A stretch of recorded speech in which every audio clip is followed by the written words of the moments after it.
Vote का अधिकार है तो आप बलवान हैं, वरना आप कुत्ते के समान हैं।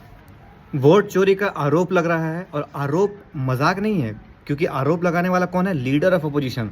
जब चुनाव होता है ना तो आप सिर्फ सरकार को नहीं चुनते हो, आप चुनते हो कि ओपोजिशन में कौन बैठेगा, लीडर ऑफ अपोजिशन होगा कि नहीं होगा। लीडर ऑफ अपोजिशन को पॉलिटिकल साइंस में अल्टरनेट प्राइम मिनिस्टर ही बोलते हैं। तो अगर अल्टरनेट प्राइम मिनिस्टर जो कि लीडर ऑफ अपोजिशन है, वो अगर आरोप लगा रहे हैं कि वोट चोरी हुआ है, तो ये बहुत सीरियस बात है। अब किसी पार्टी की तरफ से मत सोच के देखो, भूल जाओ। अगर तुमको लग रहा है कि अरे मेरा पार्टी गवर्नमेंट में है, तो भूल जाओ। मान चलो कि तुम्हारा पार्टी गवर्नमेंट में नहीं है, दूसरा पार्टी गवर्नमेंट में है, और अब वोट चोरी हो रहा है, कैसा लगेगा तुमको? तो ये चीज़ समझ के देखो। जो इलेक्शन कमीशन होता है ना, वो न्यूट्रल होता है। उसका काम होता है इलेक्शन कराना, अच्छे से फ्री एंड फेयर इलेक्शन कराना, ठीक है? किसी पार्टी से इन्फ्लुएंस नहीं होना।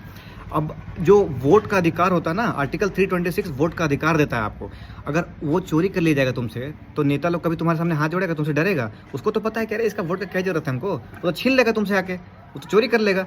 अगर जब चोरी कर लेगा तो सिटीजन की कोई जरूरत ही नहीं है, तुमसे डरेगा ही नहीं नेता कभी। और जब डरेगा नहीं तो तुम्हारे लिए कुछ करेगा, कभी काम करेगा? उसको पता है कि नहीं, इसका जरूरत ही नहीं है हमको। इसीलिए समझो, वोट का अधिकार बहुत खतरनाक अधिकार होता है, और वही एक ही तो अधिकार है तुम्हारे पास। अगर वो चोरी हो जा रहा ना, तो तुम कहीं का नहीं रहोगे।